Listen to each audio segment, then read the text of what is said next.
Welcome back, everyone. Tonight I have three special guests. We are going to talk a little bit about Heroclix and a lot about some trash that's been going on. So we have Brian, Jake, and Ross, and we are going to talk a little bit about Gen Con, since Brian wants to talk about that, since now we have Gen Con about, 2 weeks, 3 weeks in the bag now? Yep, 2 weeks. Yeah, so we can kind of talk about some of the stuff that's going on, and I know Jake has some local news about what a Salt Lake City Comic-Con he wants to discuss, some cool things and some not so cool things. But and Ross is here to entertain us with his awesomeness. So Thank you.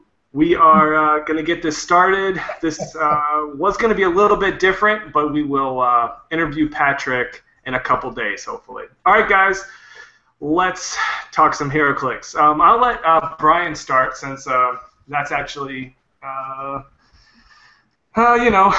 somewhat recent news here about Gen Con and some other shenanigans here. So take it away. Hey, guys, how is everybody out there in the world? What'd you guys think of Gen Con, huh? Do we pull that off or not? It was a good time.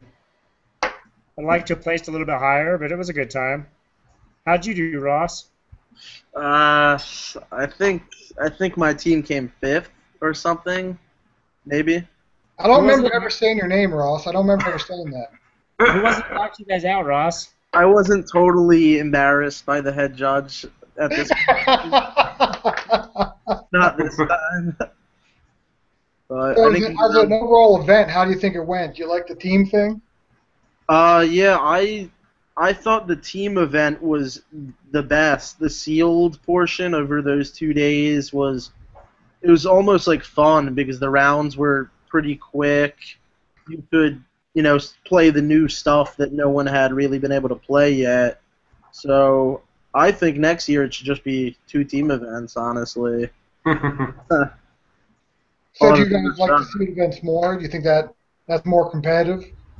No, I still think the 300 modern solo adventure, we'll say. I think that's like the ultimate form of meta in the game. So, I didn't say meta. I said what's more competitive. well, I guess once you get into the constructed, the final day of the team event, then that gets really, you start sweating a little bit. Because then you see all these great players that you know of, and you actually get to see what they've been coming up with for the past 2 months since Origin and the past year since last Gen Con. So it was pretty competitive, I'd say. Who knocked you guys out, Ross? What? What team knocked you guys out? I don't recall. Jerk move, man. Salt Lake versus Philly, that's all I remember. What did you say, Brian? If Philly lost, then what? Yeah, you know what? I got my Philly shirt on too, and they embarrass us like that. Come on, man. You're better than that. You guys did a good job. Came in second, got all those constructs, and I got just an Amazo or something. Constructs as we wanted. I'm going to say, Brian, I was hoping that we'd each get a set, but we had to split a set. So we've got some in Chicago and some in Salt Lake now of that compact. Yeah, that wasn't my decision, but Well, I understand completely. So. Because we talk about events, and we try and keep these Gen Con side events, main events, championships kind of fresh. Is the team thing something you guys think that can continue, or is that what you think is just a flash in the pan like Golden Worlds? Because for you guys that don't know, there's a dude that just broke Golden Worlds last year. We're not doing that again. Yeah, but on the flip side of that same dude, whoever he is, gets to be the all-time undefeated Golden Age Heroclix World Champion. I was the only 2013 national champion. The only one. There was literally no others. Well, I'll add to it. I actually really enjoyed the team aspect. Our team, Team Glass Cabinet, came out of nowhere on day 1 and took 6th place. So we'll take that. You guys went back to nowhere pretty quick, too. Hey, you just can leave that alone right there. Don't worry about that. But hey, if we actually would have actually looked at the stand-ins when we dropped on day 2 because we were getting beat up by everyone, we actually only needed to win one more game out of 2 more games in the losers bracket. I think we definitely would have been able to pull out one more game. So what? The what bracket did you say? Okay, well, there's first round, you have everyone's in the pot. Second round, now you're maybe playing against a good team, but they lost. Now third round, that's a double loss. Come on, that's like taking candy from a baby. But we dropped. If I would have known that, we at the end of the tournament that we would have had the record. So I would have felt good, but we decided to go run around the convention. But anyways, it was a good event, and I really enjoyed it. The team building for Sealed is a lot of fun, and it kind of for someone that doesn't spend months on planning for Modern, you can just kind of throwing together the stuff, and then you go at it, and everyone else is kind of on the same level because no one really knows the figures all that well, so we're all kind of trying to learn these figures all at the same time. Hey, Brian, you say that about Modern, but after Origins, are there any real secrets in Modern? With all the ROC events and all the, as soon to be WizKids Open, you're going to have a con season that lasts 12 months a year. Is there going to be any ingenuity at all left in the Modern format? And Jake, you're the guy I'm pretty much asking this to. Is there any ingenuity left at all? That's a hard one because I always come up with new teams, but God, every time I come up with a new team, I've had to play, I kid you not, Black Talon, 2 Shatterstars, Despotella, Sadara. I probably played against that team 7 times already at cons. I came up with that team. I played it at Origins, variations of Bizarro and keeping them alive. I keep running at teams like that. I'm not saying that's completely unique to me, but net decking is big right now. It's huge right now, and it's hard because so many people want to win. There's more people looking for teams to win, more people looking for that next big meta team. But it's I don't know, man. It went from 200 people at Gen Con trying to put together teams to 50 people per rock in each different city and all the other places. It's a different environment right now. It's hard to keep stuff secret because stuff that you might come up with or working on, 5 other people could also be working on it right now. It didn't seem to be that much bleed over before. So you say that about Modern. So in November, I'm going to go ahead and pimp our event right now and just get into it. So in November, my Troll Kingdom is going to throw an event in Glen Burnie, Maryland. We're going to give away, we hope, about 100 con LEs that day. A couple other stuff, a full set of constructs for the lanterns. And what we're going to do something a little new. First, we're going to dumb it down to 200. We're going to play some 200 points. And then we're going to select a pot of 64 figures, which the players will know about 2 weeks prior. And we're going to make you build out of that 200. Won't necessarily be Modern. It'll definitely be carded era. But it's going to be figures from different sets. It won't be a full set. We're going to try and revolutionize the Heroclix landscape a little bit. Because between the 6 of us, most of which are judges at Gen Con, we did the math, and there's only about 5% of the figures in Modern being played at Gen Con. So we're going to try something a little new and introduce that on the 22nd of November at Games and Stuff in Glen Burnie. That sounds pretty cool. You guys think you can play 200? I can play whatever. I don't know about Ross, but I can play whatever. I didn't know people did that still. Well, people don't. That's the thing, is that 200 was a big deal back in 2001, 2002. But it's kind of gone the way of the dodo as point creep has infiltrated the game. I'm going to try and do something a little different, make people think outside the box a little more. Well, let me ask you a question, Brian, because I know you've you worked with WizKids for a little bit on stuff. I was told that in Magic, when they put out a set of Magic cards, they know that there's cards that they have to make that aren't quite as good as other cards, so you know what the good cards are. Does that ever happen with Heroclix styles, or is everything just set up everything has a certain point cost? Like, do they know that Brother Voodoo is going to be a top tier piece as soon as it's designed? And then you're going to run into other characters like the Professor Not Prime. That's kind Well, of the first thing I need to say is that I was under, and I believe I still am under, a non-disclosure agreement with WizKids. So I can't discuss exact processes inside the company. But just using a logical problem-solving technique, you would think that if it's a collectible game, not every figure can be good. Conversely, not every figure can be bad. So you need to have that figures need to run the gamut. So just using that logic, I think it's safe to say that not every figure is optimized, and some figures might be optimized more than others. That's a safe way to say it. That's a fair way to say it. Yeah. Is there any more things that you want to talk about Gen Con, or if it comes to our mind, we'll get to it? Yeah, so we had some guys ask some questions on the webpage. Sure. Yeah. Any questions? One was about dice, and we can talk about dice for a second. And this is from the judges' purview, more so the players' purview. So I've been judging Gen Con in some form or fashion for the last 4 years. I started on Battle Royals and moved up to the big event. And what I've noticed is that gamers cheat because they want to win.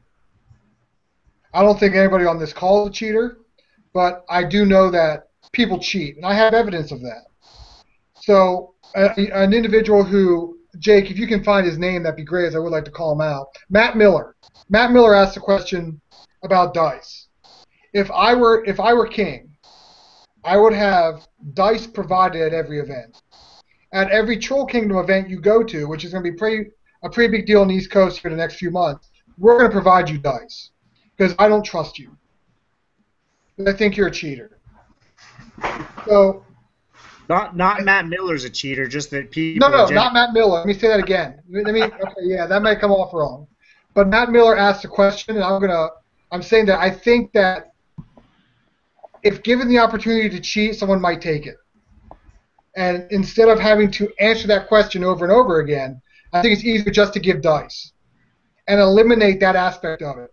And I say this because at Origins, I had about 9 guys, and that's not an exaggeration. 9 people asked myself or Charlie Soper, the other head judge, about dice and people spinning dice. And I had a whole conversation with a Heroclix player about other Heroclix players hanging out in their grandma's basement, testing 10,000 dice to see which die rolled better than the others. And to eliminate that entire conversation, I feel like we just need to give dice. And if you've been at a big WizKids event that I've been judging, you have seen that we give out dice. And I think that's the way to go. I think eliminating that piece is just easier on everybody. And just get the dice out of the question and make it about luck and make it about skill on the map. I agree. I like that. I don't understand this spinning dice. Like, how does that work exactly? Well, the players were saying that if you could spin it back and you could control the rotation, and there was some physics involved, and maybe there were some mutant powers involved that I can't replicate because I'm not a mutant. The way that it was explained to me was that people try to spin a dice in a way so if the 1, 2, 3 side hits the bottom of the table, you now have a 2 out of 3 chance of your 4, 5, 6 landing up. That's how it was explained to me. So there's people that have figured out ways to, I mean, it's not 100% of the time, they're not going to hit it every time, but supposedly there's people out there that have practiced spinning techniques on that, where they'll hit way more of their D6 rolls than they should be hitting on average. Is it that blatant, though? Like, if I played against someone who was doing that, would I just be able to realize that he's spinning weird? Like... Well, let me just put it this way. We had a guy actually that came up to a group of people, and he said before the team event, he witnessed a player sitting back, and I'm not going to name the player, but was sitting back about probably 10 rows behind where the World's event was, and he watched him just sit and spin dice for 5 minutes, just kept spinning his dice, spinning his dice, spinning his dice. Was it nerves? Maybe. Was he just sitting there playing around? Maybe. It was enough that person started talking, and that's what started the big debate at Gen Con to bring it up again. Was when he started telling people. Well, let me ask you guys this question. This is a question I posed to the judges. If we have a player who can pick up any pair of dice anywhere, throw them against the wall, and roll a 10 every time, is he cheating? Telekinesis. If you roll a 10 every time, are you cheating? I don't know. I mean, because the game's based against probability, right? When things are balanced, it's based on probability. If you're taking the probability out of it, You know Matthew Devine, right? I agree, but what I'm saying is, if you could pick up any pair of dice anywhere and throw a 10 every time, are you cheating? I would say no. I say it's a skill. But at the same time, you're crossing that line where you take a skill and now you're eliminating an aspect of the game that is essential to the basis of the competition. Well, it's essential to balance, correct? I would agree, yes. I would agree it is essential to balance. You need the dice. There's only been one person who's won a large tournament that didn't really rely too much on dice. Seriously, do we have to stroke his ego every second? And I can't No, Jake gets to make a figure. I can't wait to see that, yo. I can't wait to see that. I can't wait to see that figure either. When does that set come out? The Flash set? When does it release? Since WizKids has said it and they put it in the preview, it's in the Flash set, and that's really about all I can say right now. At least you only had to wait a year. I think the Flash set is set to drop in November. Ah. So yeah, the next major release, I wanted to preview it because I'm really happy with the way it turned out. I'm happy with the process. It was a fun process. I want to do it again, and that's about all I can say. So. So it looks like, Brian, that you got a bunch of guys asking questions on the website. Do you mind if I just address some of them just really quick? Yeah, you go ahead. Go right ahead. Notice that Matt Devine was not killed by Atlanta. There he is. He's right there. Congratulations, Matt Devine, not killed by Atlanta. Yeah, that's somehow, a good thing. Somehow scraped up like 19th place at the Rock. Who was it that knocked you out, Matt? I don't remember. It was. I wouldn't even put it on you. I'd put it more on that freaking slow-rolling Bizarro jackass guy. Like, all right, we go to time. I have a full Iron Man near, like, halfway Raptor, and he has a one-counter Bizarro and a last-click Phantom Girl. I'm like, really? You took fucking. I should have called him on time. It's still beating me up. And then he goes on to play a mirror match on camera against Bizarro, and they both go to a roll-off. I'm like, oh, that's exciting, Heroclix there. That's what I want to watch, a roll-off. Hey, but that's where the game's at, man. I'll say it again to you guys. If you guys would all just agree not to play that donk stuff, that donk stuff won't get played. That's not... Hey, I just want to point out real quick, too, talking about roll-offs. All weekend, Ross and me talked about playing a game together at Gen Con all weekend. Team World's final, or second to last, third to last game. I get to finally sit down and play Ross's team. You know, it was Philly against Salt Lake. Ross is playing a Bizarro team. I'm playing a Bizarro team. Ross didn't make one attack roll the whole game, ran the whole time. And finally, after 35, 40 minutes, I had to call Brian over and say, let's just go to roll-off then because this isn't going anywhere. Well, that's the state of the game right now. Yeah, I lost the game, and I still had, I guess, my whole surviving points, technically, right? Or, you know, I didn't lose any points out of the game, technically, but roll-offs definitely suck. I came into, like, I think I had 2 roll-offs. Against you was the second one, and someone else I lost to an Iron Pharaoh with my same team because I just went up to try to get him, and he was just beating the shit out of me. Sorry, language, but Ophidian just pulse waves and stuff, so it's like I couldn't do anything, and I made one attack. I got that attack off and missed. So in 3 years of Gen Con and Origins and every other tournament I've played in, I've never had a roll-off until Ross. So it was a first, Ross. Yeah, it's the dice fall, you know, that's it. You can't do anything about that. Our roll-off, at least it was interesting. It wasn't just, you know, it wasn't boring. No, I mean, it was a fun. I understand. I mean, you were going to lose if you played the game, I guess, so. Yeah. Well, it just comes down to, against our exact teams, that me having the Phoenix Force, which can't heal, I completely, I could go for the healer, the head pool, take 2 mystics, but then you just regen with the nurse, and now I'm down 2 tokens. So that was brilliant with the head pool with the entity. No, I liked that team when I came up with it. It was a fun team. Were there any teams that surprised you at Gen Con, Brian? Did that surprise you? Well, you know what? I think the Justice League strategy game pieces were the worst kept secret around. Those are very good, and I think that anyone that took the time to look at them should have realized they were pretty good. But I really think, you said it earlier, is that there's just too much information out there. For Modern is too stale. And I think we all knew what I was surprised at. So on the van ride out, the judges and I would do over/under on what we thought would appear in the top 32. So we'd say over/under, 50 entities, over/under 10 black roosters, over/under 5 whatever. So I was really surprised at the number of entities that showed up in the top 32. And I was really surprised at the lack of some figures, such as Brother Voodoo, who's just a monster, but he didn't show up in top 32. So I think just the number of entities was the piece that really surprised the guys who were running the event. Well, it was just overwhelming. You knew I was playing the Justice League base a week and a half before Gen Con. I told you, Well, yeah, but those are some good pieces. Those pieces are not. They're not Little League. They're pretty powerful.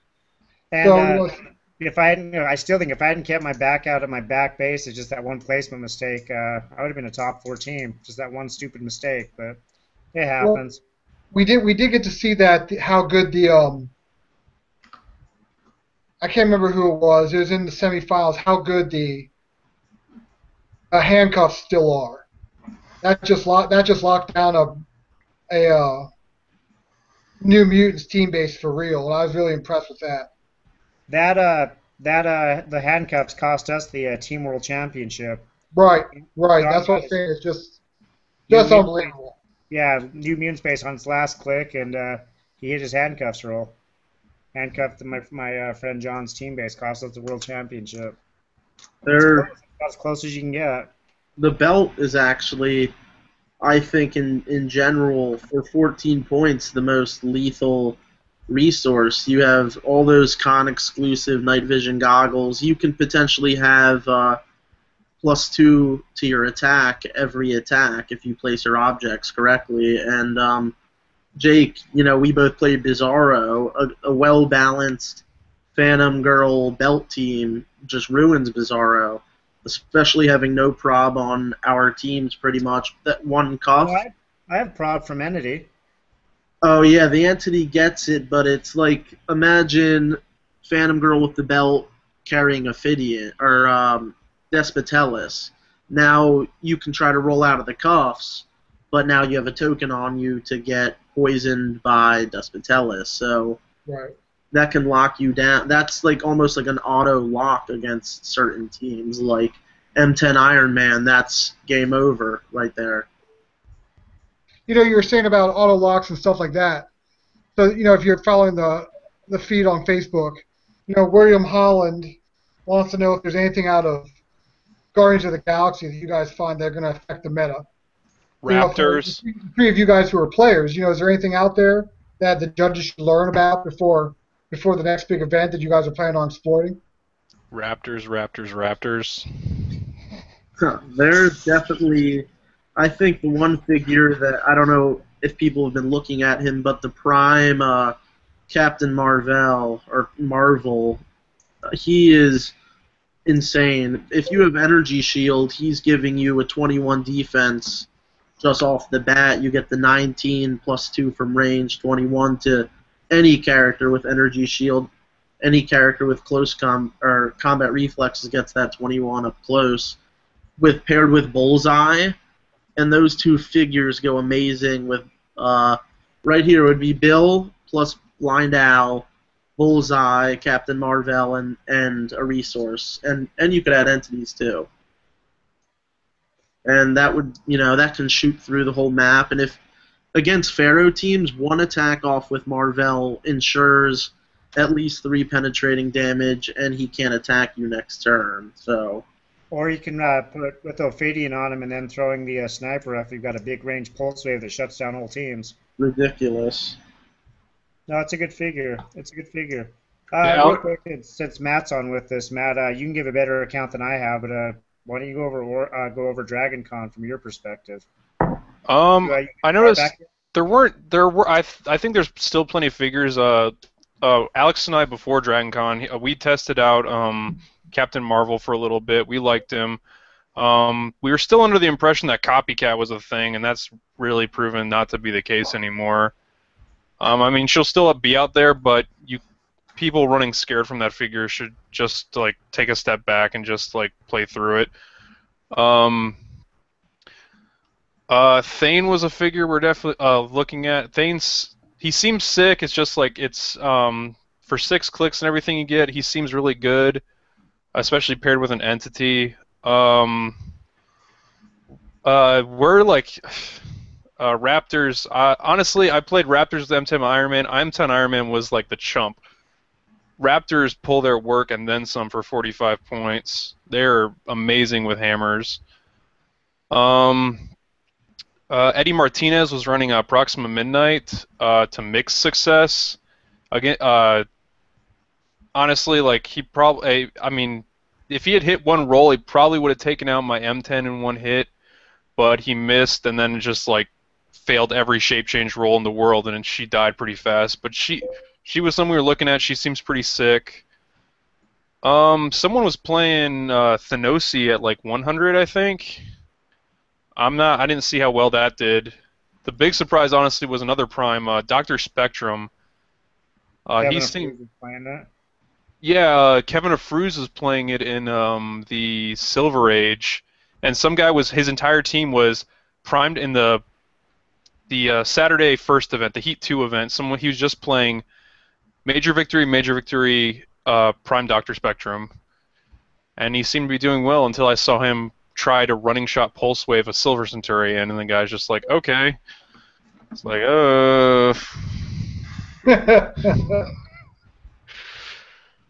But Major Victory, that was another one. I've seen people run him. I mean, with that TK, Perplex, and Leadership all in one thing, 18 defense, 11 attack for 95 points. Sign me up. I mean, sure, his trait can screw him, but who cares? Think about Yondu. Yondu is amazing too. There's a whole stack of guys we set up for our my meta box, and Yondu was one of them. He's without the improved targeting hindering, he's a cheaper version of Bullseye. Yeah. I have some couple ideas with him, but yeah, I think he looks pretty good. For the points, you have cheaper Bullseye, you slap on the entity, and you pretty much have your Bullseye with a built in. And with the new Mantis, you can mind control Yondu, carry another character like maybe Rocket Raccoon or something. Obviously, maybe not 300, but you can carry him and then pop your power action and then shoot through everything, and then it's pretty cool. With the +1 attack, he can be pretty interesting with the precision strike, and say if you give him Parallax, you can do Psychic Blast as well. I don't know. He definitely looks like he has some potential for as cheap as he is. Did you get your clicks back yet, Matt? Have you found out what's in your car? Or? No, they found my car. My car's sitting at a towing lot. The Atlanta, it just figures they flew me back. Alex flew me back, unknowingly flew me back first class that Sunday. I enjoyed all the free alcohol I could. Well, hey, you're not paying for a car anymore, so you might as well drink it up. Yeah, exactly. But then I got a call, my phone died after I checked the voicemail. I got a call 10 a.m. the next day, the Atlanta PD found your car. It's sitting at a towing lot. I'm still waiting. They can't get into it because they don't have the keys, so I don't know what's in there. I've been making up a list, and I've already gotten 10 offers to get stuff back for me, like not including the guys on my team. I've just been telling people like hold off for now. Like I don't. That's another thing. I've been spending insurance. Like when you have to explain to insurance, like what, like I had like 1,000 clicks in the back of my trunk. Like why'd you have so many and what are they for? Like, oh, they're for a tournament and like there was money involved. God, explaining Heroclix to an insurance agent is like the worst thing in the world. And then yeah, it was not fun. You want to explain kind of your story about what happened? Yeah, that's a good idea. Yeah, can you explain it a little bit? Since some people may not know exactly what happened. So myself and Jamie McNeil were going out to my car to get some clicks for playtesting, my clothes, and just my stuff for like getting washed up. We get all the crap out of my trunks, shut the trunk. I go to lock my passenger side door. And within seconds, two guys have handguns to our sides, just like, don't move, don't do anything stupid. They just start like going through our pockets, taking everything out. They grabbed my wallet, grabbed my keys. They went back later and grabbed like the 30 cents I had in my pocket. Eventually, they put us on the ground. Well, they told me to go on the ground. I did it like right away.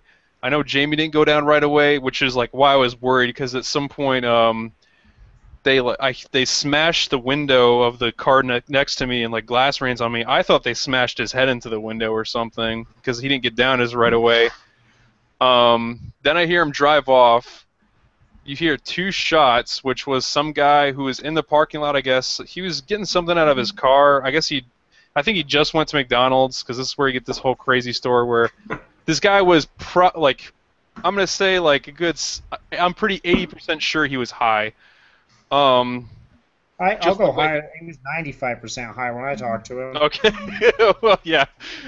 So he ran. They shot a couple of bullets near his feet. One hit, or down low. One hit his foot. Once I see, because I'm looking up this hill that's like in front of the hotel, and I see their car drive away, and a few seconds later my car drives away. I talk down to Jamie like, hey buddy, you okay? He's like, yeah, all right, let's book it. We just get up, run there. This guy's like hobbling into the lobby bleeding. They call the cops. This guy was like I guess he was slightly going into shock, but I guess whatever he was on was keeping him pretty calm. He wanted a cigarette, so I went back out to try and get his cigarettes out of his truck. I couldn't find him in his truck, but some couple was like smoking in their car, and I told them what happened, and they gave me a couple of cigs for him, and offered a couple to me. I didn't smoke at the time. I smoked some later. Then the cops came by, took our statements. I canceled my cards. Jamie was definitely Jamie, who I thought was a lot older than he was, like seeing this humongous guy, and he's like, "Oh, I'm 21." Like, oh, and he just couldn't stay downstairs. He walked upstairs, and that's when he like banged on the door and talked to Jake and Brett and Dan. In the old chair. Yeah. Honestly, they didn't make away with too much. It's like I had like $100 in my wallet. My car is at near 100,000 miles, and it's 6 years old. They took a 7-year-old iPod from me, a 3-year-old tablet. Honestly, the most expensive thing they took to them would be Jamie's iPhone 5. The most expensive thing they took with them were my clicks, because there was at least my meta box alone, probably $2 to $3 grand in clicks in there, between like entities and everything. What was your car worth? I don't know. At this point, I bought it at 10. I don't know. It's probably less than half that now. I was wondering if you had more clicks than your car, so. Well, it's close. It's very close. But yeah, so like. And then I called my insurance company. I still have to call them back and tell them there's some more stuff, and I have to send them a list. Since I don't know everything that was in my car, I just have a list of nearly everything I bought in the last 2 years, clicks-wise, like off of eBay, Ryan Store, Troll and Toad. Even like if I found I have $30 at a local comic shop, I threw it on there because it's probably clicks. And then so they're just going to get this list of like thousands of dollars spent on Heroclix. So you just funded Team Rubicon for the next year or two of cons, right? Well, I still have to. I owe. He might not want to accept it, but I owe Alex for the ride back, and they've been covered. They covered a couple seals this week, just because like I was bored shitless, and Hey, Matt, so are you going to be at that thing on the 18th? what? Are you going to be at the War of Light on the 18th? I don't know at this time. I'm We'd like like you to be there, and I'd like you to shave a little bit, look pretty not when I'm out, shaving. and keep your teeth out. I ain't shaving. I get enough of that shit for my sister. No, I ain't shaving until I get a job offer or something, or I know of a job. Hey, so there's a question that's on the page I want to address kind of a little bit. So you guys know, I don't know if you know this or not, but so we had this whole thing at Gen Con where two players didn't really know the answer to a rule question, and as it turns out, then the two judges that came over didn't really know either. So Paris Gordon, I'm about to answer your question. So I'm not going to go into the details of the issue, but two players at Gen Con had a rules question that wasn't clear, and I admit that if I had been called over, maybe we probably would have had to take a timeout and look it up. So at the time, the two players felt like when the first judge came over, and then the second judge, they both felt like that judge made a good ruling and pressed on. Ended up costing player number one the game. Player number two moved on and did very well in the tournament. So Paris, who is a player at the tournaments, asked that why hasn't Pat's World Championship been taken away because of this mix-up. I'm going to say this. If players don't know the answer to a question, a judge comes over and makes a ruling, and you don't know it's wrong, you don't know enough to call me or to call Charlie over and say, what's up, we can't help you. So the reason I bring this up is one individual who's been very polite the whole time and who's been very professional with his dealings with me messaged me on Facebook, or excuse me, on the Realms, and said, what can we do about this? And I basically told him 2 weeks post the tournament, we can't do anything. I guess what I'm saying here is, Paris, is that when there's rules questions and the player may not necessarily agree with the judge, you need to call the black shirt over, and that's myself or Charlie Sober. You need to call us over and let us make a ruling. And I know that I don't know your group as well as I know like Ross or other players like that, or but you need to be able to put your hand up in the air and call the head judge over. So there's a question about why is this guy still the champion? Because he's the champion, because he won. That's why he's still the champion, because he won it legit. So that's that question. And then Rob Rogers asked a question about the state of the union for the game right now. And I'll say this: last year was our biggest Gen Con ever, 2013, until this year, which was our biggest Gen Con ever.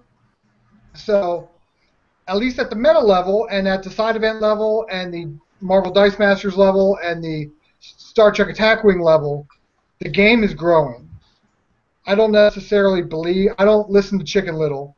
I know the sky's falling. I know there's a lot of reasons for it. I don't necessarily buy into it because the game is growing at the meta level.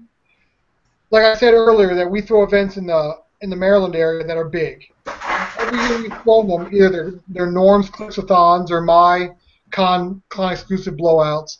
Every year from 2011 till now, we have more players than we had the year prior. And I don't believe that is just because people like me and come out and say, hey, I want to play in your event. I think that's because the game's growing.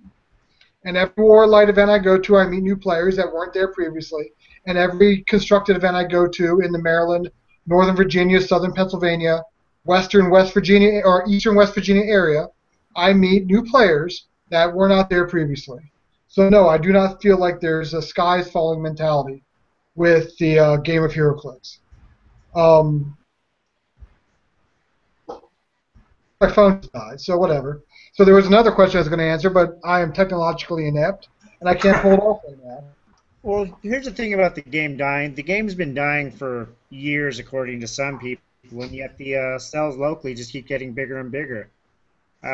Maybe some people that fall out of the game that used to play with 10 years ago may not play anymore. People, grow up or whatever they want to call it. But there's still people that pick it up. I mean, we just had a guy. I just went down and played at the Salt Lake Comic Con today. They had a small event, and there was a guy I hadn't seen in 7 years that was there playing today. Just got back into the game again. Just probably dropped $500 in product. Just started again. I mean, people are going to come, people are going to go, but just because you're a couple of friends, are looking at other things or moving on to other things, that doesn't mean that the game's going anywhere. See, I do agree with that, especially with the collectible market. I got to ask the people listening to this podcast, how many of you have ever played Magic? How many of you played Magic at any level? How many of you played Magic competitively? And at any point did you ever stop? 'Cause I did. I stopped. Matt, Yeah, I guess, Matt, you stopped? Yeah, I stopped for a year after they had some. What was this? This was back in 06, 07. They released a mechanic that was everyone thought was every time Magic's done a bad thing, it's pretty much they made a mechanic that took it was like cop cars. When they made a mechanic that let the game play itself, there was always a big loss of players. The game did not play itself. I just want to point that out. I still had to play the game. Every time somebody says cop cars, they're not talking about you. Oh, I was. Okay, well, Matt makes my point for me, is that in the collectible the collectible game market, is that there's peaks and valleys. There's always going to be something that a particular player doesn't like, and that may push them away from the game. Conversely, there's always going to be stuff that players do like. That draws them back to the game. So I think that this game, our hobby, Heroclix, is a constantly growing and contracting thing. Some players are playing sometimes, some players aren't. So I think the only thing we can do is say that the only thing we can judge is the game still selling, and are our big events filled? Do we have butts and seats at the big events? And if we do, and boosters are selling, I think it's safe to say the game is healthy. But I think one thing with the Gen Con growth, can you tell us what percentage increase you saw for Worlds this year? Is that proprietary information? Or I think that there's only actually a few people, like individuals. I think less than 10 is what we had for the 2 days. So when we talk about Gen Con, I say I had X number of guys sat in their qualifier day 1. I had X number of guys sat in the qualifier for day 2. Add that number together, that's my number. So I think that we exceed that number by 10 or 20 individuals. So, and I know that because I had a dude sitting in the back of the van counting up individual players, what was played, things like this. So those numbers are out there. We do have those numbers. So that's how we come to that number. And they continue to grow. Right. So we keep getting more people.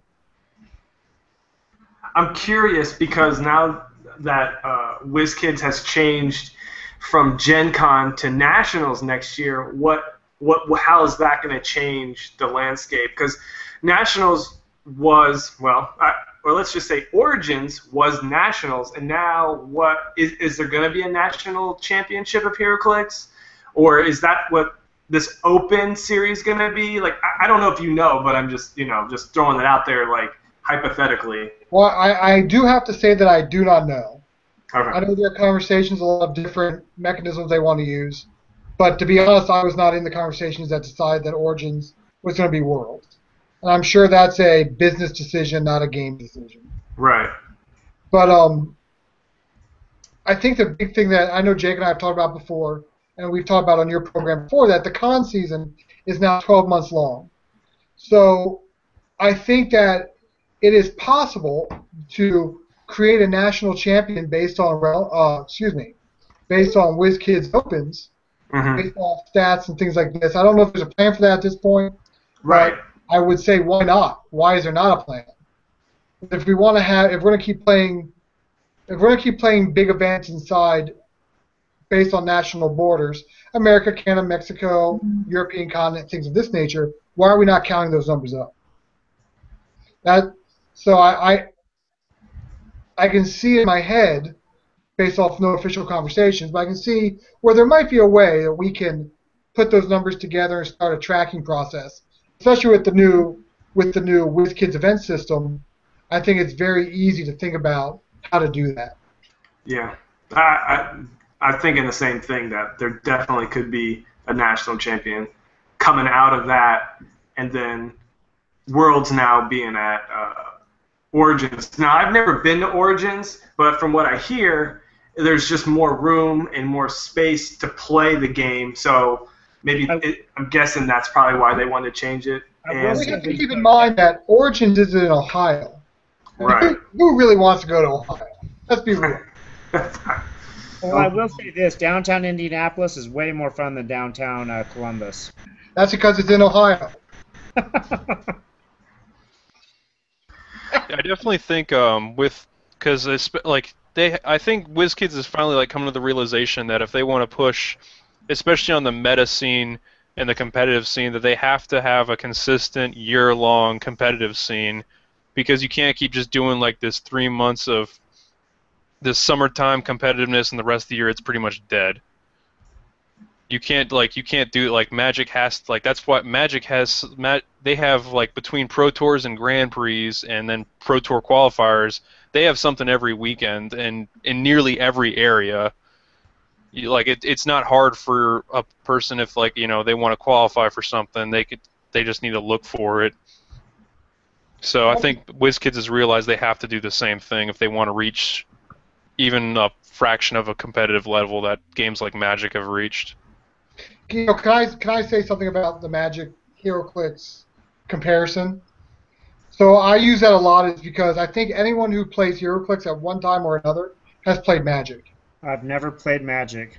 Okay, well, of course you're the oddball out. But let me say this: maybe 85% of the people who played Heroclix have played Magic. And I say it because we can all kind of relate to that mechanism. But it's what Heroclix does is what Heroclix does, and they do it for Heroclix reasons. What Magic does is what Magic does, and there is no comparison between the two. It's just that it's a comfortable kind of zero base level we can all relate to. So that's why I use it so often as an example. But I don't think that trying to emulate the Magic mechanism is necessarily healthy for Heroclix. Yeah, I played. I started off stomping kids in Yu-Gi-Oh! Around. You look like a Yu-Gi-Oh! Guy. Yeah, so from 2000 to let's say around 2004, kids in Yu-Gi-Oh!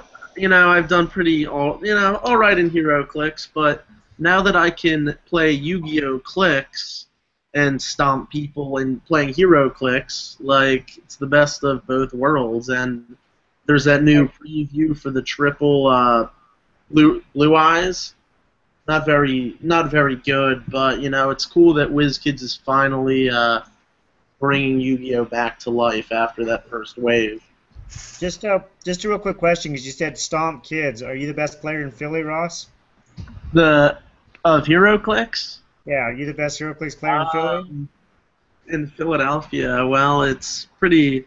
Are we talking greater Philadelphia, or there is a lot of great players. I think that out of any region, actually, in the whole country, the most titles have come from the greater Philadelphia area. This one guy. Well, you are on crack.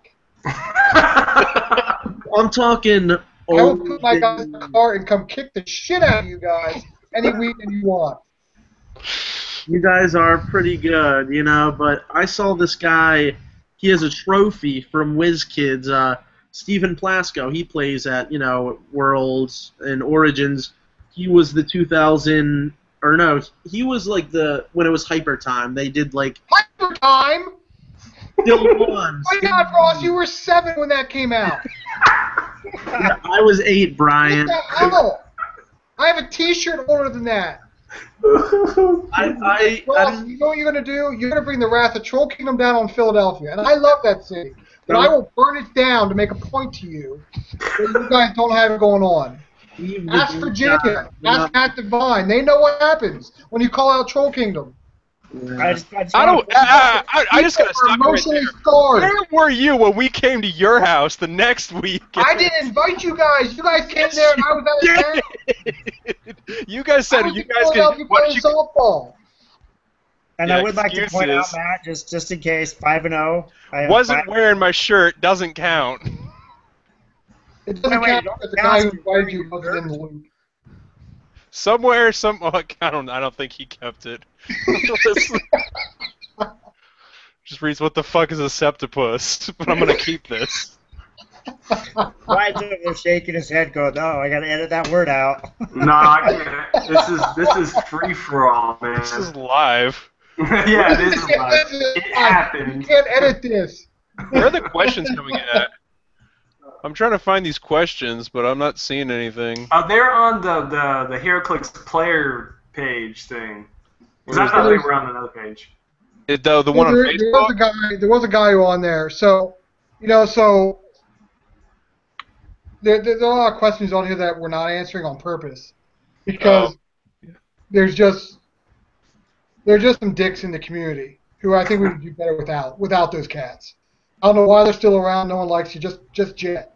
But so I think we answered all the questions that were of any that had any sense to them. I'm flipping through them now. Right. And Paris, you're welcome. I enjoyed talking about it. You guys have any questions about the events? I could talk about my Troll Kingdom event, which is going to be awesome.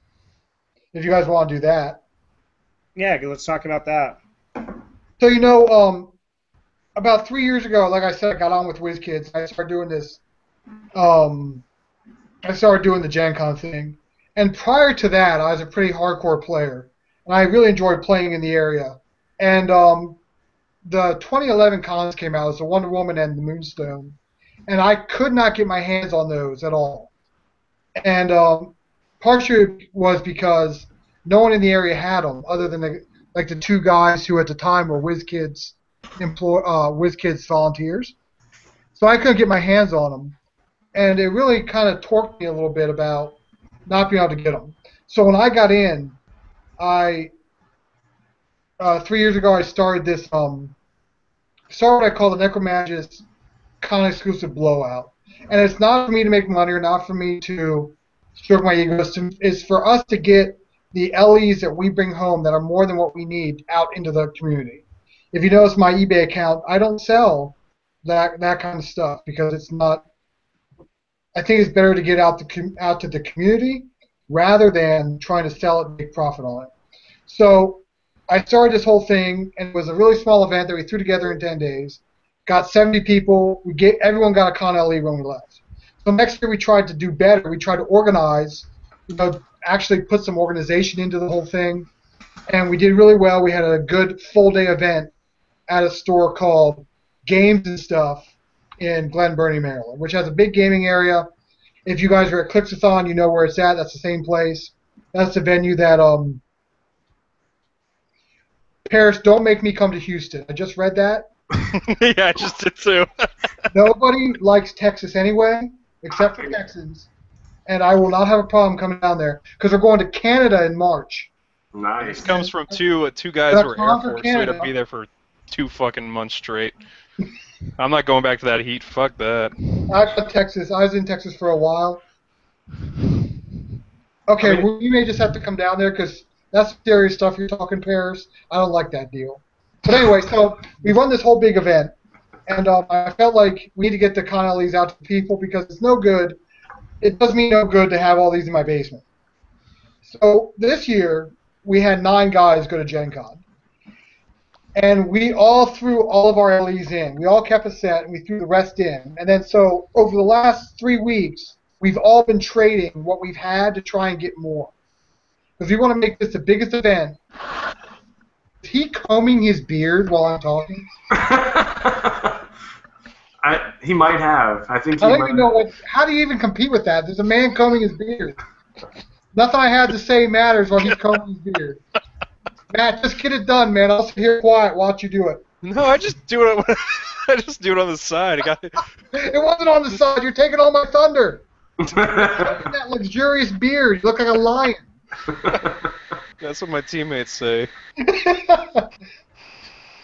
Oh my God! You know, the guys in the local area have been spending about 3 weeks trading away everything they have, trying to get more Connellies, trying to get more constructs, trying to get more anti-monitors and Galactuses, Galacti, trying to make this event huge. So we've actually almost doubled what we brought home.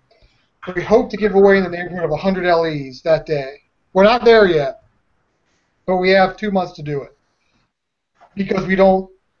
The Maryland area, although there's a lot of players here, we don't get a lot of Gen Con exposure.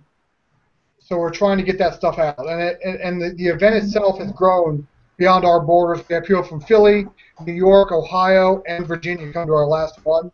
I'd like to double the number we had. I'd like to get over 100.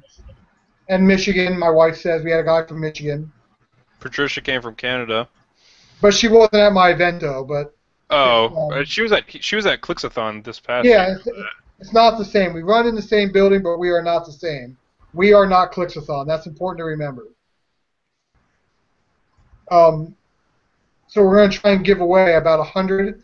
And I think, although we have some questions about how we're going to do it, we have a full set of constructs that we managed to pull together from all of us.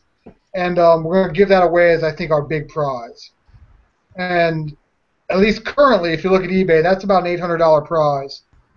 We don't try and monetize it, but that's what we want to try and do. We want to try and give that away and get that out into the community. To catch my attention. Yeah, I was gonna say that's a serious event right now. Okay, so let me say this: we're not trying to be a serious event. We're not trying to be a serious player. This is for the players. The guys we have around here, we're essentially a co-op. We work very diligently to get each other everything that the players want. So that being said, is that we thought that we very quickly get everything we want. So we want to give it back to the players and give it back to the local community. So, so when we came back, we gave away 6 sets of LEs to the guys that we just play with who don't have an opportunity to go to Gen Con. Because we do get it. So we're holding that event on the 22nd of November. As probably tomorrow, when my guys and I can get right and get a good idea of what we want to do, we're going to put out the event description. And I definitely invite everyone who's listening to this podcast to come out. It's going to be a good time. It's going to be a day full of gaming. We're going to try and keep the meta stuff to the side. And we're going to try and hold a player-friendly event that's going to give a lot of people a lot of opportunity to get stuff they normally wouldn't able to get access to. That sounds really good, honestly. Well, you're welcome to come out. Might be a far drive or flight, but definitely sounds like an awesome event, though. Even people from Ohio are welcome to come out. So I know we talked a little bit, Brian. You said that you might play with some Play Worlds and stuff next year, right? Okay, so I've got the attention span of a gnat. When things no longer become challenging to me, I like to move on. I had a lot of jobs in the Air Force, and I really would get bored after 2 or 3 years. So I'm at that point with WizKids where I'm in the state of I'm kind of hanging out, waiting for them to figure out what they want to do with me. I don't know if it's. I think maybe I need to play some serious Heroclix for a while and put the judge shirt down and come out with you guys, because it's being what I am. I've been doing this for, like I said, 3-4 years, and I think I would really enjoy the opportunity, the camaraderie of playing against people like Jake and Ross and Matt Devine and the rest of Rubicon and the 4 Points and Department H and all these guys who are very good players who have taught me quite a bit during my time judging. And I think that I'd rather get out there and play a little bit than do what I'm doing now. Because after a while, I think that being on the sidelines and doing the administrative thing loses its reward fairly quickly. You don't get out of it what you put into it. I think just enjoying the atmosphere of Gen Con, not worrying about guys who don't know how to do math and guys who feel like they were cheated by the judges. I think it'd be more fun just to hang out and play. Because when I look into the crowd when I'm talking on the microphone and seeing people having a good time and Ross looking like he's lost and Jake politicking to get this, that, the other thing, and it just looks like that whole environment out there is a lot more fun than what I'm doing. So based against the other players, because you've had a chance to watch some of the top games, where do you rate yourself? Top table player? We're going to see Rupp. One guy who can beat me in Maryland on the reg. He and I go about 50%. I think Maryland has the best players anywhere. I'm not, okay, when I said that, notice I didn't even smile. I really believe that. Because I've seen what Virginia has, and they're pretty good. And I've seen what Philly has, and I don't respect them. Oh, I heard you were going to talk about how good John Yoon was. Did that already happen, or? No, I'm not there yet, because I want to get to the end. That's how I found out about this, was a group text. He's like, Rupp's going to say how good I am. And he said he wouldn't lie. You know what I told him? I texted him about an hour ago. I said, listen, I'm going to talk about you. Don't let it go to your head. And he sends a text out. Well, we've had a group text going since Nationals this year that, like, any little thing that pops in our head, we just send it in there. Yeah, so anyway, I think that, okay, so my dice are always hot. So I think I do pretty well. My problem is I don't have a guy to build teams for me. Because I'm a Timmy for real. I like my Moon Knight. I like my Crime Syndicate. I like my Sinestro Corps. And if that can't win, I don't want to play. So I'm going to need a guy like to hold my hand and build my teams for me. But I think I'll be okay. How many Connellys do you still have for trade? We can work something out. Well, I don't have any for trade because I'm giving them away on 22 November at Games of Stuff in Maryland. But I have a lot in my basement. You know, my friends and I, Troll Kingdom, we spend a lot of time making trades on the internet, and there's 9 of us, so we're fairly anonymous. And we take your Connellys, and we've been collecting them, and we're going to give them away. Okay, I want to ask something about what you just said though, where best players at Maryland, best players. Top team this year for Worlds was from California. Second team was from Salt Lake. I mean, the thing I guess that I see is there's not nearly as many people that can travel from California. There might have been less than 8 or 10 players from California out there this year. Salt Lake, only 2 of us were able to make out. Do you not respect West Coast clicks at all, or West-ish clicks? You know, I play into the stereotype that the West Coast is just what it is. No one cares about it. And remember, 5th and 6th were East Coast, Virginia to be exact. They were, which wasn't first or second. Yeah, but we got the numbers up there, so you just need to come out more in force. No, I think that Jake makes a good point. Is that I don't think the West Coast gets the press that we get out here because we're East Coast and we have the company right down the street, and we all play, and most of the communities that exist online, the ROCs in Atlanta. Some of the Facebook pages are all East Coast, so the East Coast bias is there. And I'll say this: I do have an East Coast bias too because I'm here, and all the guys I know are here. So it's really hard for me to look outside that box and say, okay, these guys on the West Coast are pretty legit, and you very well may be, but I don't play you. But so when you've watched our games, I mean, you've watched me play numerous times at this point. I mean, do you think that we rate with just as good as the other players? You know what? I'd really like to see you guys play sealed. Because anybody can play constructed. I think it was you that said about net decking. I think net decking is the worst thing ever. And I want to point out I am not a net decker when it comes to clicks. I'm not saying you are. What I'm saying is that anybody from anywhere can roll into Gen Con with a championship build. And that they saw that happen to win an ROC or win let me say this. I'm going to go back to Magic and say how many Magic repeat world champions are there? The game's much bigger. It takes a lot more ingenuity. There's a lot more people playing it, and there's a lot more luck involved. I think that if we had a sealed event that said, let's find out who the best player in the world is, with sealed. And you know what? The luck is there, but I've made bad pulls win. And I know probably Jake has, and Ross has, and Matt has, and probably not Andre, because he's not good. But even John Yoon has made bad pulls win. Patricia's made bad pulls win. I'm sure Matt Eastbrook's made bad pulls win. bad polls. If you can make a bad poll win, you're a good player.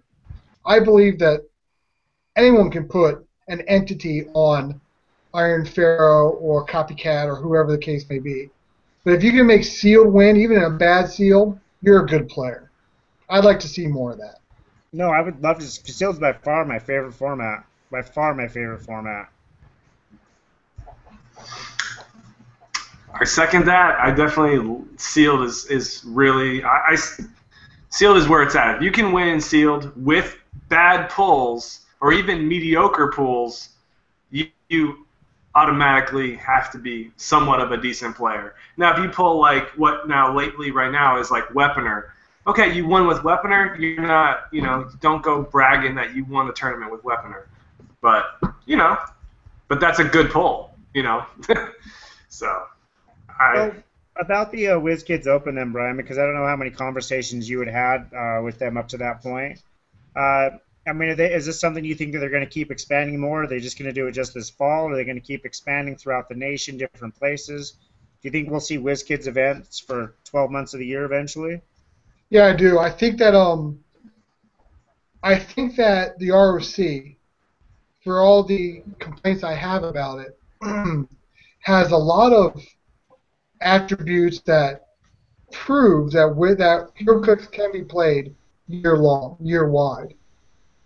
The ROC has a lot of issues, and I'm not a fan of it personally, especially the ROC events I've been at, but I think that Heroclix is something that, how many releases come out a year? My point is that Flash is going to be a good set. Flash is fun, but you're not going to see it because it's in that bad release window post Gen Con, right after Gen Con, where the world's window is closed, and by the time it opens again, it's going to be another set that comes out, that has released more recently, that has stuff that's more sexy, stuff that's more efficient. Sexy. Sexy is the word you pick. More sexy. Yeah, well, it's the flashy stuff, the stuff that people want to play. Like, I think that the sexiest piece right now we have is Iron Pharaoh. He's very, very user-friendly and very hard to defeat. So the people that play it really, really enjoy it because it gives more than it takes. So, and I think with Flash, it just has it releases in a bad window. And now if you open up the con window to 12 months a year, you have Flash being not necessarily Worlds, but a con-worthy set right out the gate. As soon as you open the booster, though, you don't have to wait 9, 10, 12 months to play it. You can play it at a high level right away. And I think that if WizKids wants to seriously play the open game, they need to do it 12 months a year, so where everything they release is important right now versus being important 9 months down the road. Yeah, it's also sad that the open for the current schedule ends right before Flash hits, so it's 2 straight months, but everyone's got to play with Guardians for 2 straight months, and it's right around the point that people are going to be sick of Guardians. Yeah, but I think you need to consider the fact that this is the first rollout of the event, and it probably is let's tweak this as we discover what works and what doesn't. So maybe you'll see more events, more or less events later, based on what we find. Based on what we find with the opens. Just one thing though, I will be playing my figure next gen Worlds. I will make it work. So. Well, I think if you don't have it. You need to play it. Well, the biggest baller thing I've seen in my time with WizKids is that when Black Adam was played in Nationals and Worlds. If you make a figure, you better play it. No matter how well it turns out, I will be playing that figure just to because that's what we all want to do, right? We all want to make a figure, and we all want to get there with it. So. I agree. I think that's what people play for. I don't think it's so much that they want a world champion. I think they want to have that piece of legacy in a set somewhere, so they can tell, they can say that one piece of 60 is mine. You know what? One thing though about that is you know, the ROC, they did okay this year, but the numbers weren't nearly as much as they were hoping in the finals. Because I mean, the cash prize, I mean, from a financial standpoint, you win in ROC, it's way more financially of an impact, or a bigger financial impact than you would see at a WizKids event. So what do you think then the ROC needs to do? I mean, if you were in charge, what would you change to help it out a little bit? If I was in charge of the ROC, ROC, yeah. well, I think that they need to get legit judges. And I think they're legit. I don't think that necessarily they have the integrity you need. But what I would do is that the ROC is a very powerful organization where they can create a format and they can enforce it over how many events a year? 30? So they chose to make a format and say that you can do X, and this is your format, you must play. And you're going to play it all year, and you're going to play with these figures. I think if they did that and said that this is the format we're going to make standard, and you're going to play it at more events in a year than you're going to play at WizKids events, I think that's how you get right. And you say that this is the standard event for Heroclix, because more Heroclix events are played under our system than under WizKids system. And you make that the standard for going forward, I think you're legit. But if you're going to just run 300 open or whatever, modern open, anyone can do that. You see that at venues every day. You can go on the WizKids event system right now and find 30.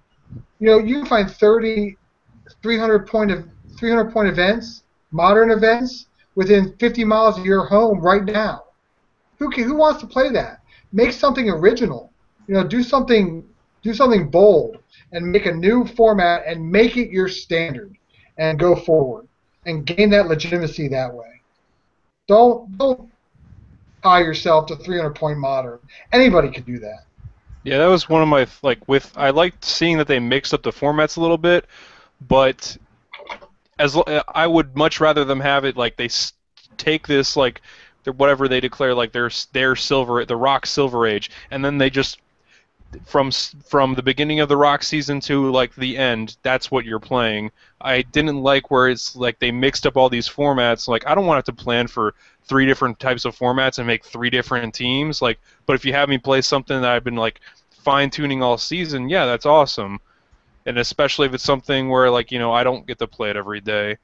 But just stick, as long as that's the format, and just continue to stick with it. I don't want to have to switch back to modern and then Silver Age modern, and then now it's modern no tactics. As long as there's at least one solid format all the way through. Hypothetically, Go ahead. No, I was just gonna say hypothetically, possibly even changing the points to a higher point value or something like that. They put a post up at one point, and they were asking the amount of points of what people wanted to see, and actually the leading point value was a 400-point no tactics format. Was what the official, it was beating everyone else by or every other option with 15, 20 votes, and then they decided to come up with the format they have right now. So I thought that was really interesting. I mean, you're doing 200 points for your event, Brian. Do you think that a 400-point format or just something different would really help those guys out? Well, again, like I said, I think you need to differentiate yourself from what the core game says. How I look at it is that the ROC is another entity. It's an entity that is trying to exist within the environment of this bigger entity. And you're trying to make yourself distinct. And how do you do that? And we at Troll Kingdom are going to try 200 points because it hasn't been done in forever. And 200 points is a challenge because you can't go on the internet and find a 200-point build. That's true. And I don't know why the ROC is stuck on what they're stuck on. Sealed. Sealed is good for everyone. Sealed is good for the venue. Sealed is good for the brand. Sealed is good for the player, especially with the number of chases that are out there right now that you do have an opportunity to pull a chase. And we do, for those of you who don't know, we have a side conversation going on between the people on the on the podcast, and one of the conversations is chases. And there's a lot. There's a lot of chases out there. Every set has a chase, and most sets have multiple. And recently, it's been a lot. 8, 8, 6, 4. So sealed works out for everybody. And sealed, I think all of us agree, and I think Ross and Matt and we all agree that sealed is the true test. Why are we running constructed if we all agree sealed is the true test? Sealed is good for everybody. Let's run some sealed. Well, but outside of the team term, do you think WizKids would ever do a full-on sealed world championship, or do you think that people would also dismiss that one because of lucky pulls or whatever? Well, I think with sealed you run into a logistics issue. Getting boosters to the venue. Now, when you're talking about sealed at your local venue, that's easy because you look at what they have in stock and you play it. But sealed for a con is trickier. Because you have to do the logistics to get it there. And sometimes logistics is not the number one concern when you're trying to open up a convention type event. Now maybe with the WizKids Opens, maybe the WKOs, I think is what they're calling them. I think maybe with the WKO, you can get into more sealed stuff. But I think with a big convention, that there's a piece of logistics there that is daunting, because if you don't get the product there, then what do? You have a bunch of pissed off gamers, and no one wants to deal with that. Yeah. So I have a question. Oh, go ahead. Oh, go ahead. Well, I have a question for you guys who are meta players. For Jake, Matt, and Ross, is that so entities. I'm trying to trade for a butcher, and it's proving difficult because I don't want to pay for it. But you guys are top tier guys who play at a very high level, and I'm wondering, what did you guys pay, or how much heartache did you go through to get the collections you have to play at the level you play at? Let me answer that first. I've only pulled Entity and Butcher, and I sold Butcher before Gen Con for $150 because I'd rather have the con experience over the figure. I was able to trade for a Parallax and some Ophidians. I've given up a lot of stuff, but I've been able to do it in a way though where I was able to give up. I gave away a Black Lantern, an Anti-Monitor, and a Resurrection Man for right after they came out. I got back from Origins with them for Parallax. Ophidian, I can't remember what I gave for. I've got some extra ones too that I've traded off. I've given a lot of extra LEs and figures I've had laying around and traded for them. But honestly, like everything that I've been taking with me for the most part, I've got some really good friends here locally that have been kind enough to let me borrow whatever I need. That's really helped me out a lot about it. There's some figures that I need, but I'm not going to put $400 into it right now. Like the strategy game figures. My buddy Maya, who writes for Big Shiny Toy Robot, he let me take them with me to Gen Con. He's been really good about it. He's one of those collectors that collects everything, and it's good to have a friend like that. What about you, Ross? All right. I'm the type of player who enjoys. I like cool figures, cool characters, but when it comes to the conventions, like I have to have the hottest meta out there. So I've spent over $300 throughout the year on the con belt items. Those were going for like 50 to 60 at some point, but I spent $180 for Parallax. I spent $165 in value from a trade with Ryan to get an Ion. I actually paid straight money, $165, but in the end, I played a $15 team when it came to Gen Con. I didn't play any of that Entity stuff. I didn't play any expensive resources, and I think that the one figure that will definitely endure this whole year, no matter what sets come out, is Bizarro, because as the resources come out, there's going to be resources that grant Pulse Wave. That will get through Proxima Midnight. There's resources that give everything in the game, and Bizarro's always going to be 10 tokens with a nice resource. So I don't think you have to spend thousands of dollars on entities and all that stuff, but you can play a rare and win, you know? That was my big reason for wanting to play the GLA base, though, because I played less than $100 team at Gen Con. Just to, you know what I mean? Just to say that you could do it, you could win some games with it. So, Yeah, totally. what about does Rubicon? Does Rubicon pull everything then, Matt? Not really. Like, I was the person who got a lot of the stuff for the team. Like, I scour when I'm not like if I'm in class and I'm not learning anything.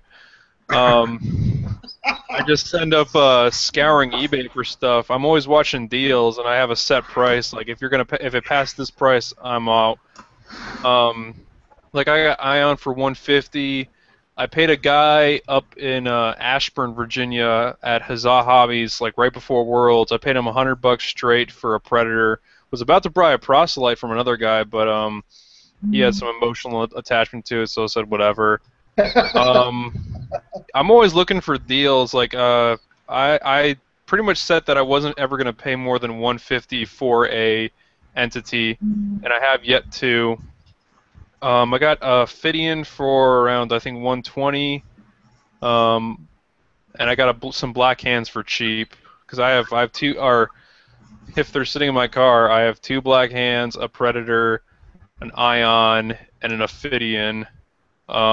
We traded. I had Scott Lovelady down at my local venue here over in Fredericksburg, and some kid pulled an Ion. We spent like a good hour and a half to 2 hours afterwards trading stuff for the Ion. Like Scott gave him a case of slosh that he had won at the West Virginia Super Rock. I threw in my extra Whiplash, my extra Dark Phoenix Cyclops.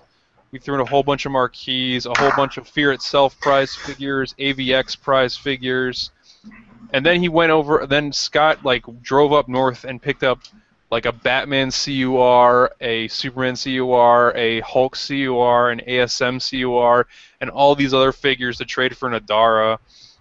Like we're not willing to we're more than willing to go over. Especially with trade stuff, since most of the time we kept a lot of the cons we won that were extras just to help us get entities, because normally we have a guy who we just give them to and he makes like a 20% cut of what he sells them for on eBay, but we decided to hold on to a lot of these just for the fact that we knew we would need to get all these entities before Gen Con. So we try to trade for them when we can, but and we actually developed a system that we're probably going to implement soon where we were going to charge I was going to set up a PayPal account for the team with an email address. We were going to pay every member, since there's 9 of us now, pay $10 a month, put it into the PayPal account. Whenever there's a figure we know we need, someone will buy it using the account, and eventually, once it's been a little while and we've accumulated some figures, if someone really wants one of those figures, we'll just give it to them for their collection. But we're just going to do that to have this set team pool to make it a little bit easier on any individual from buying them. Mostly me. Not too many of the other guys go out and buy stuff online. I'll cover it just for a second here. Also, I got a super chase question I want to ask. But I was fortunate enough to pull Parallax and Adara, so I got lucky there, honestly, and that was a Christmas gift, obviously. I traded a Proselyte. Well, I traded a brick for a Proselyte, so that's kind of cool. Entity, I got one off of Ross, and I actually have 3 white entities. I got to figure out a way to get rid of 2 of them. Maybe I get my Ophidian or something else. And then I traded a couple zombies a zombie and some super rares for a Predator. So I've been fortunate enough. I've been trying to collect those because I need to get Ion just because I want to get that willpower power so I can get my whole team some willpower action. Gotta get that. That's pretty sweet. But so unfortunately, I will not pay for them. Sorry, I will not fork over the money. I don't care. I will try to trade for them because it's way too expensive. Personally, I won't buy clicks on the secondary market because I've got enough stuff that sometime, somewhere, I'll find somebody that'll be willing to trade for me. I just Right. have the stuff though that I'd rather get rid of first. So Right. I mean, we have so many good clicks that we can just trade for the things we need. So if you don't have that, then yeah, you probably have to go buy it. Or if you need to go get it for a con, you don't have someone to do it. All right. So the final question here. I know a lot of people have been talking about this, and it's kind of been thrown in the air, like, what is this super chase going to be like? So what do you guys think about the idea of this super chase in the Trinity War? I'm going to just talk a tiny bit about it. I think it's kind of cool because now we might be getting in the back where like the original zombies from like Supernova, where they were like extremely hard to get, and you pulled it and it actually felt like a chase figure. Like nowadays, I mean, you're going to get a chase figure. Basically, right now, it's just you hope for the most expensive one, right, or like the Super Boy. Smile on his face, but he can't say anything about it. I'm going to say he's going to have to say the NDA. So. Well, maybe.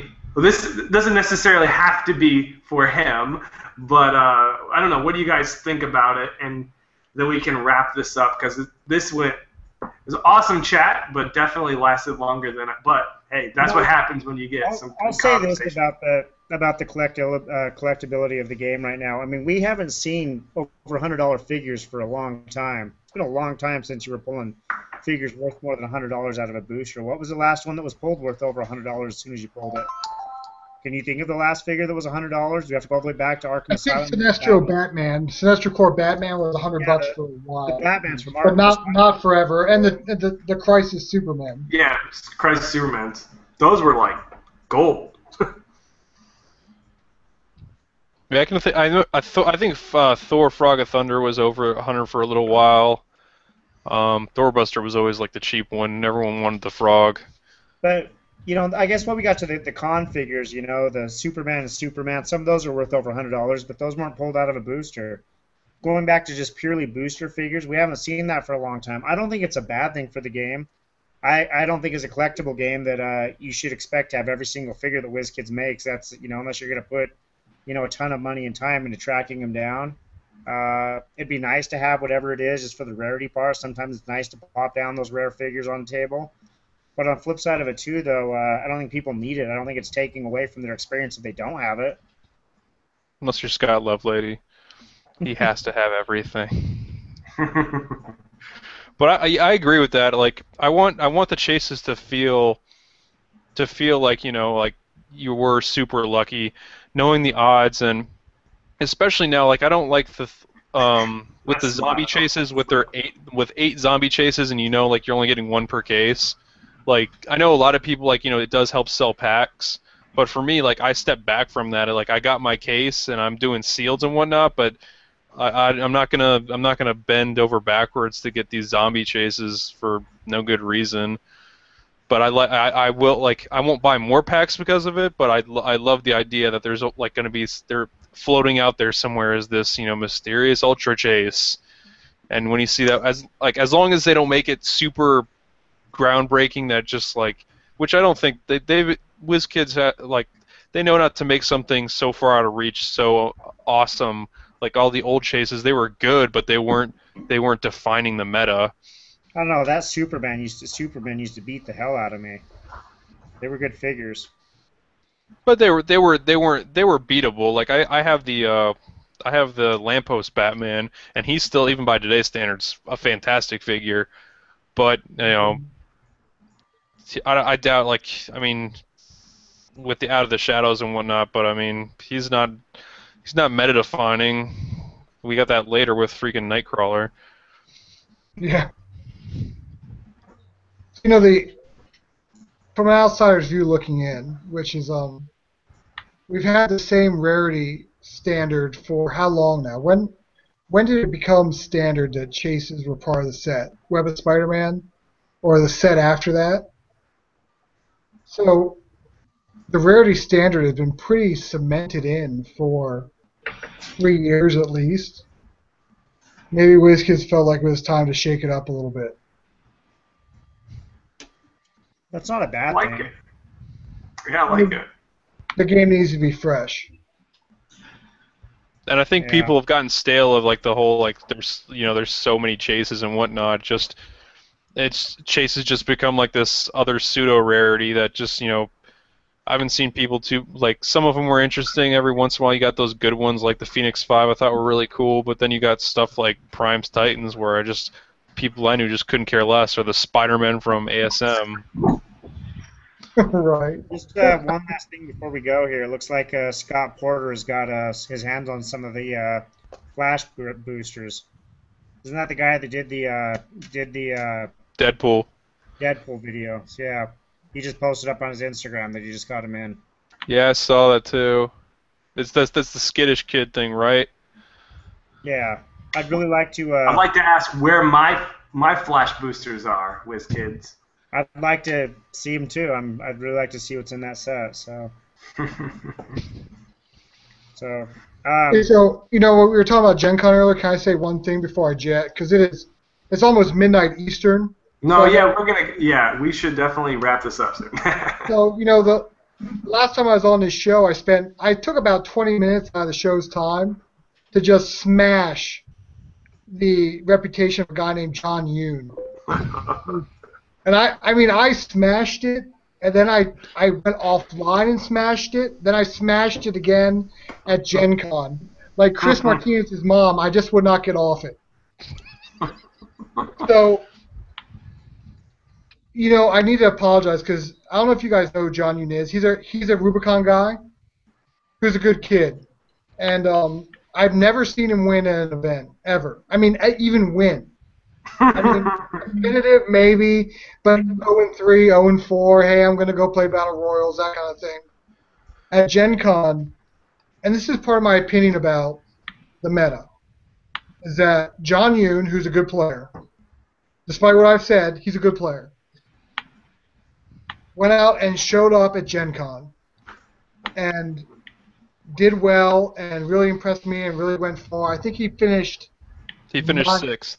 Sixth? I knew Yeah. it was somewhere like that. Yeah, he went 5-0 in that day 2 qualifier. He just blew through everyone, like tons of good players, and he just because he was kind of feeling down after because he didn't do so hot at Origins, but I just brought up some team I lost to in the top 16 or top 32. Tim Bolt's Iron Pharaoh team. He just took that idea, ran with it. I like this team. I want to play it. We helped him test the hell out of it, and he blew through it and fought his way up to 6th place. It was amazing. And see, that was one of the things I thought was great about this year's Gen Con is that John Yoon is my standard bearer for this, but there are more than just him. Is that it's so great to see that a guy who doesn't, you say Matt, you say John didn't have a lot of confidence, but a lot of players don't have confidence, and they show up there and they do well, and it's so awesome to see these guys who did not know up till the minute they did well that they could do well. And John did very well, and I went down to John's venue not too long ago, and John had a bad night and had a bad pull, and I'm kind of unforgiving when it comes to that. So I beat John up, and I gave John a suicide prevention Robin Williams card. Don't do this, John. Here's a number to call in case you feel like killing yourself because we kicked your ass so bad. And John Yoon gave that back to me at Gen Con. And he got the last laugh on the judges because we were all there and he just had a bad day.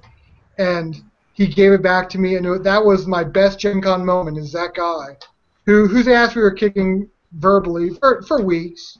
And on this show, and over text, and on email, and on Facebook. I almost hired a skywriter to fly over his house and tell him he sucked. But but he came up to Gen Con and finished 6th in Worlds, and I was so happy to see that. That was awesome. And the team, he finished 8th in teams. Yeah, he did really well. You guys all had a good day. Everyone on this call except for Ross, who embarrasses himself constantly. So Ross is my new guy now that John has graduated past my trolling. Now it's Ross until he wins again. And Ross, that's all your own fault, man. You put You put that junk on Facebook and like, hey, I'm gonna win this, and then you show up, you don't score a point in nationals, and then in Worlds, were you even at Worlds?